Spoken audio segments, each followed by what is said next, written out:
Vous écoutez la radio nationale du Mali, les 9h ici à Bamako, la même heure à Kaï.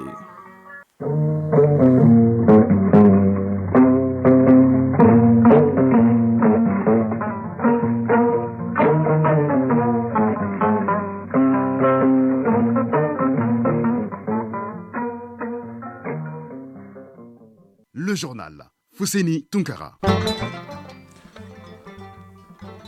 Voilà, merci et bienvenue dans cette édition, la première de Mali, actualité, les titres. À l'entame de ce journal, le compte rendu de la rencontre d'échange entre 3 membres du gouvernement et le secrétaire général adjoint de l'ONU pour les opérations de paix. Parmi les sujets au menu de la rencontre, le processus de départ de la MINUSMA. Focus Santé, Barexia Ouattara nous parle aujourd'hui du cholestérol, une graisse tout à fait naturelle et indispensable à notre organisme. Mais attention, il y a le bon et le mauvais cholestérol. Balle au panier, les aigles basketteurs du Mali ne seront pas à Paris en 2024 pour les Olympiques. Ils ont été battus ce samedi 87-70 par le Cameroun en demi-finale du tournoi qualificatif Zone Afrique. En football, le mondial féminin rend son verdict ce dimanche avec une finale inédite entre l'Angleterre et l'Espagne. Le stade malien de Bamako joue cet après-midi au Libéria contre Ouattanga FC au compte du match aller du premier tour préliminaire de la Coupe CAF. Des sujets sport qui seront développés par Famou Diorté. Nous sommes heureux de vous compter parmi nous. Bonjour à vous, merci et bienvenue dans ce journal. La rencontre d'échange entre 3 membres du gouvernement et le secrétaire général adjoint de l'ONU pour les opérations de paix. Parmi les sujets au menu de la rencontre, le processus de départ de la MINUSMA. La rencontre était présidée par le ministre des Affaires étrangères et de la coopération internationale en présence de celui en charge de la sécurité et également le ministre en charge de la réconciliation, Mohamed Kantao. À quelques mois du départ définitif de la MINUSMA, le secrétaire général adjoint des Nations Unies pour les opérations de paix effectue une visite de quelques jours au Mali. Au cours de son périple malien, Jean-Pierre Lacroix multiplie les consultations avec les autorités de la transition. C'est alors qu'il a pris part à une rencontre de travail élargie avec le chef de la diplomatie malienne. Le maintien du délai prévu pour le départ de la MINUSMA fait partie des sujets évoqués. Jean-Pierre Lacroix, secrétaire général adjoint des Nations Unies chargé des opérations de paix. Le premier objectif essentiel, c'est de continuer de mener à bien, dans les délais impartis qui sont très serrés, le processus de retrait de la MINUSMA. Et je crois pouvoir dire que jusqu'à présent, les retraits qui ont été effectués l'ont été dans les délais prévus et aussi dans des conditions satisfaisantes, même s'il y a eu notamment s'agissant du retrait de Berre, quelques incidents. Ce que nous avons indiqué, c'est-à-dire que la MINUSMA, certes, part, mais les Nations Unies, évidemment, ne quittent pas le Mali. Comment faire en sorte que nous posions les cadres nécessaires pour la poursuite de ces activités? Ça suppose la poursuite de nos consultations, puisqu'il nous appartient d'avoir, de la part des autorités maliennes, une expression complète de leurs attentes dans les différents domaines des activités des Nations Unies, qu'il s'agisse des domaines politiques, qu'il s'agisse du domaine de l'action humanitaire et d'autres domaines encore. Le ministre de la Sécurité et celui en charge de la réconciliation nationale étaient également présents aux côtés du ministre des Affaires étrangères et de la coopération internationale. Occasion pour Abdoulaye Diop de rappeler le processus de transfert des bases de la MINUSMA au FAMA, le plan et le chronogramme du retrait sécurisé de la mission onusienne, ainsi que la poursuite du dialogue avec le groupe signataire de l'accord.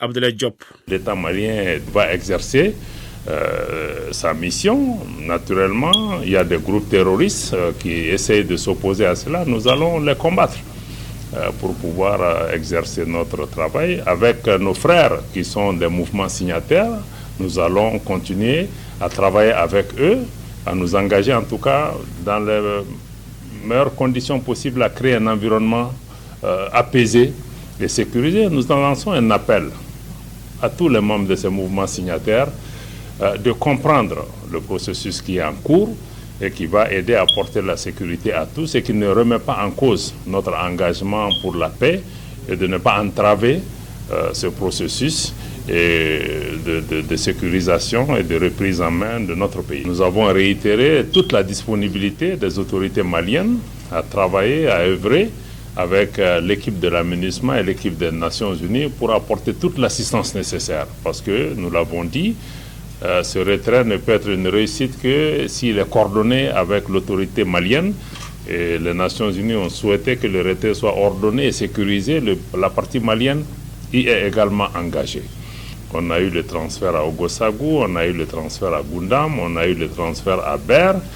Tout ça, ça s'est bien passé.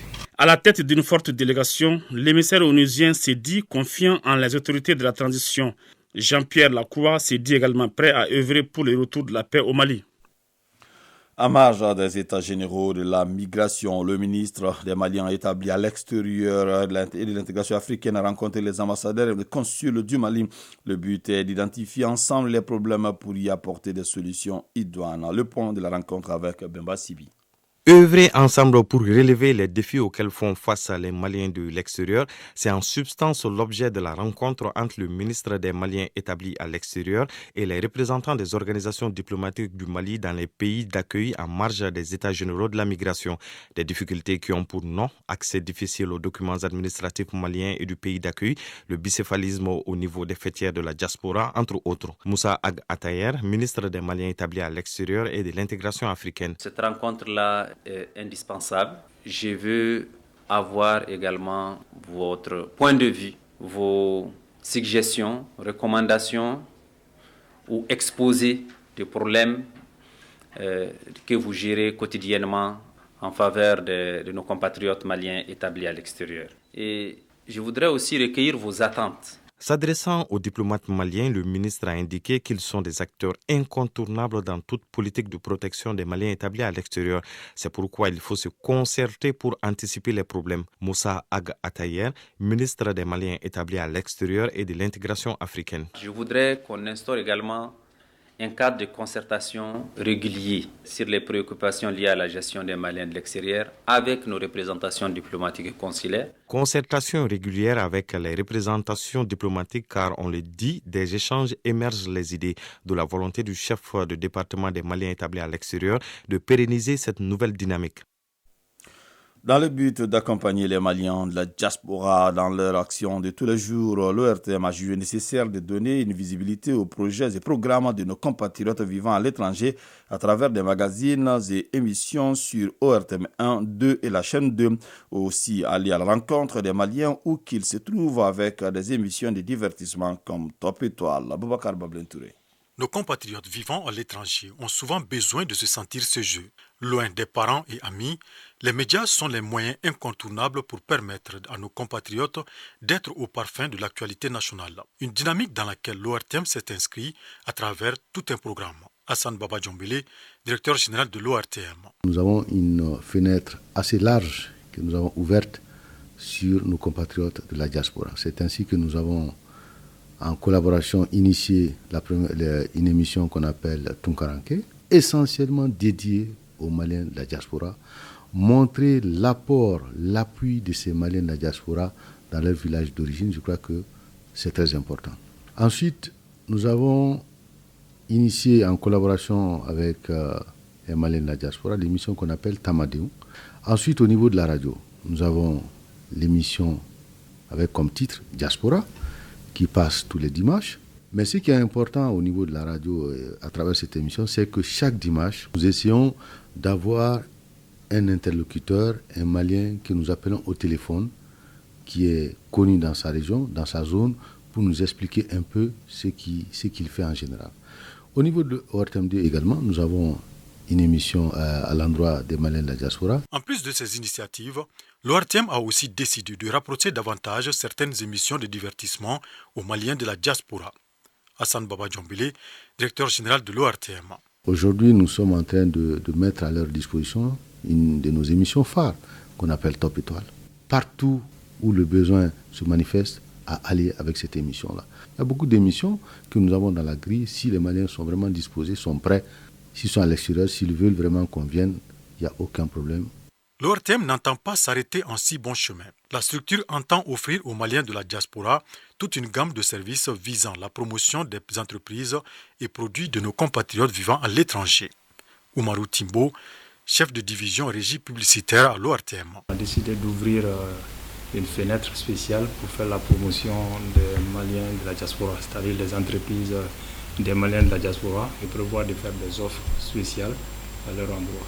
Ces initiatives seront suivies d'autres, au dire du premier responsable, conformément à son slogan « L'ORTM pour le Mali, chacun compte ».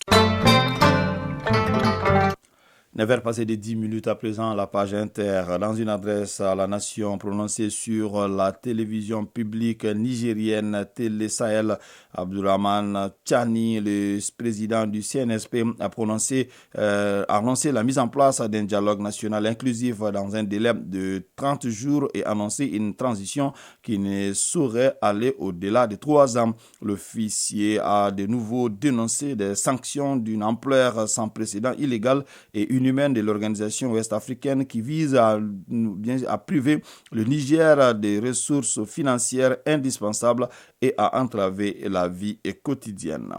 Les Équatoriens sont appelés aux urnes ce dimanche 20 août pour choisir le remplaçant du président Guillermo Lasso, visé par une procédure en destitution dans le sillage d'un scandale de corruption. Le président somalien veut éliminer presque totalement les islamistes Chebab du pays au cours des 5 prochains mois. On se souvient, le président avait déclaré en septembre 2022 une guerre totale à l'encontre de Chebab et lancé une offensive militaire appuyée par l'ATMIS, la mission de l'Union africaine en Somalie, et surtout le soutien de plusieurs milices classiques. La deuxième phase de cette offensive doit débuter dans les jours prochains.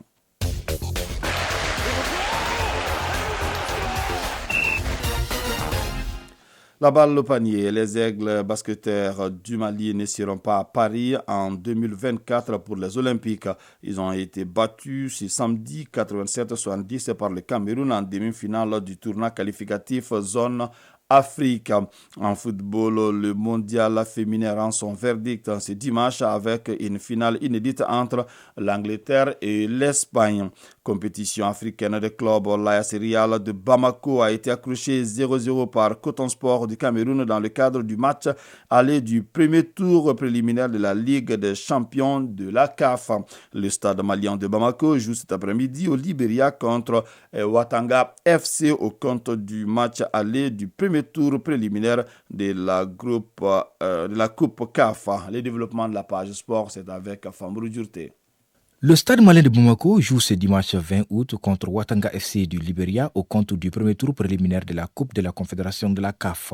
Le club de Sotiba est déterminé à faire honneur à ses supporters et à représenter fièrement le pays. Les joueurs, sous la houlette de leur nouvel entraîneur Ségou Sek alias Bako, sont confiants. Franck Tessé, capitaine du stade malais de Bamako. Ça travaille bien avec le nouveau coach, ça va déjà, il y a l'ambiance, tout le monde est motivé et on est concentré et on est prêt pour ce match. Ségou Sek, entraîneur du stade malais de Bamako. Le début des compétitions africaines, très souvent ça trouve qu'aucune équipe n'a commencé son championnat. Je pense qu'on va aller au même pied d'égalité que l'adversaire. Les joueurs, conscients de l'importance de ces matchs, se montrent confiants mais respectueux de l'adversaire. Ils savent que chaque minute compte et que la moindre erreur peut faire basculer le destin de la rencontre. Le match se joue ce dimanche 20 août 2023 à 16h au stade Samuel Kanyondo à Morovia. Dans l'autre compétition interclub de la CAF, pas de vainqueur entre l'AS Real de Bamako et Coton Sport de Garoua du Cameroun. Alors qu'elles s'affrontaient ce samedi à l'occasion du match aller du premier tour préliminaire de la Ligue des champions de la CAF, les deux équipes se sont séparées sur le score de 0-0. Après la rencontre, les deux techniciens se sont exprimés au micro de notre reporter Siragatou Sissé.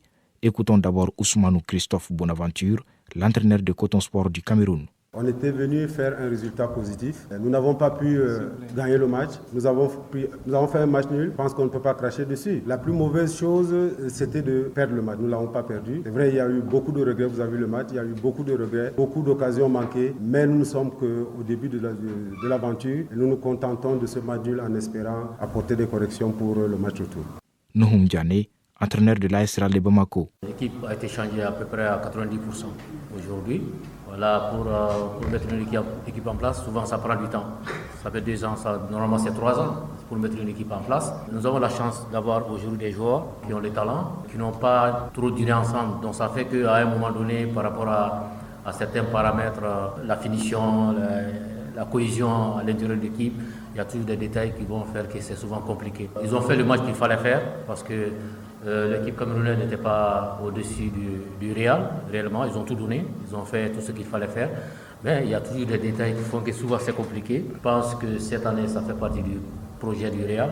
Signalons que l'AS Real de Bamako a manqué un penalty à la 64e minute. L'AS Real se déplace le week-end prochain au Cameroun pour la manche retour. Je rappelle que le but marqué à l'extérieur est toujours en vigueur dans les compétitions interclubs de la CAF. Espagne-Angleterre, c'est l'affiche de la finale 2023 de la Coupe du monde féminine de la FIFA. Deux pays passionnés de football avec la chance de remporter leur premier titre dans ce tournoi. Espagne-Angleterre, finale de la Coupe du monde féminine de la FIFA. Coup d'envoi de la rencontre 10h GMT. Basketball pour terminer. Le tournoi pré-olympique Paris 2024 Zone Afrique rend son verdict cet après-midi. Le seul ticket pour la qualification au dernier tour se disputera entre le Sénégal et le Cameroun. En demi-finale, ce samedi, le Cameroun a battu le Mali 87-70 et le Sénégal a dominé la Guinée 100-60. La finale se joue ce dimanche à 16h GMT. Focus Santé. C'est une graisse tout à fait naturelle et indispensable à notre organisme. Il s'agit du cholestérol. Mais attention, il y a le bon cholestérol et le mauvais cholestérol. Et l'excès de mauvais cholestérol peut être dangereux et représente un facteur de risque de maladies cardiovasculaires. Quelle est la différence entre le bon et le mauvais cholestérol et c'est qu'un régime alimentaire suffit à établir les choses? Réponse dans Focus Santé est signé Barakissa Ouattara. On l'a très souvent pointé du doigt et rendu responsable de nombreux maux. Pourtant, le cholestérol a un rôle essentiel à jouer au sein de notre organisme. D'ailleurs, son origine est endogène, c'est-à-dire qu'une grande partie est produite par notre organisme, principalement par le foie. Dr Amadou Kone, endocrinologue nutritionniste à l'hôpital du Mali. Le cholestérol est indispensable pour la formation des hormones sexuelles. La testostérone est fabriquée à partir du cholestérol au sein de l'organisme. Il y a la progestérone et l'estrogène également qui est fabriquée à partir du cholestérol pour les ovaires. Il faut savoir aussi que le cholestérol est important dans la formation de certaines cellules chez le fœtus. Mais dit-on, l'excès de toute chose est nuisible et le cholestérol ne fait pas exception. Le cholestérol qui est dit le mauvais cholestérol, qui est le LDL cholestérol, qu'on appelle le low density cholestérol, qui est le cholestérol de faible densité. Donc, ce transporteur à travers les lipoprotéines arrive au niveau de la paroi des vaisseaux. Il est déposé et il n'est pas ramené au niveau du foie. Donc c'est lui qui constitue le danger pour les artères et qui va les boucher, d'où la conséquence des complications cardiovasculaires. Les diabétiques, les hypertendus courent le risque de voir leur taux de cholestérol s'élever. Les personnes en surpoids, les femmes ménopausées ainsi que les personnes ayant des antécédents familiaux de maladies cardiovasculaires doivent se faire dépister avant qu'il n'y ait d'autres maladies associées. Le cholestérol en elle seule ne constitue pas le facteur de risque cardiovasculaire. C'est lorsque il est accompagné d'autres maladies telles qu'on a dit le diabète, les antécédents de maladies cardiovasculaires, l'hypothyroïdie ou l'insuffisance rénale ou l'hypertension artérielle ou l'obésité. Donc ces facteurs associés au taux de cholestérol impliquent qu'il faut apporter un traitement. La prise en charge dépend donc de la personne et des facteurs de risque cardiovasculaires. Dr Amadou Kone, endocrinologue nutritionniste à l'hôpital du Mali. D'abord, pour les gens qui n'ont pas de facteurs de risque cardiovasculaire et qui ont le taux de LDL cholestérol uniquement élevé, ils n'ont pas besoin de traitement médical. Le régime plus l'exercice physique pourra les ramener à la normale. Mais une fois que ce taux est élevé et que vous avez des facteurs de risque cardiovasculaire, l'objectif diffère selon que vous soyez un patient à très haut risque cardiovasculaire, à haut risque cardiovasculaire ou à risque cardiovasculaire très faible. Puisque c'est le bon cholestérol qui régule le mauvais, il est important de s'assurer que tous les deux soient présents, mais dans les normes recommandées. 9h passé de 20 minutes. C'est donc la fin de cette édition qui vous a été présentée par Fousseini Tunkara. Ali Mawatara a assuré la connexion technique. Sekou Traoré a assuré la mise en ligne. Une édition coordonnée par Ousmane Dao. Prenez bien soin de vous. Que le bon Dieu nous protège. Bon dimanche.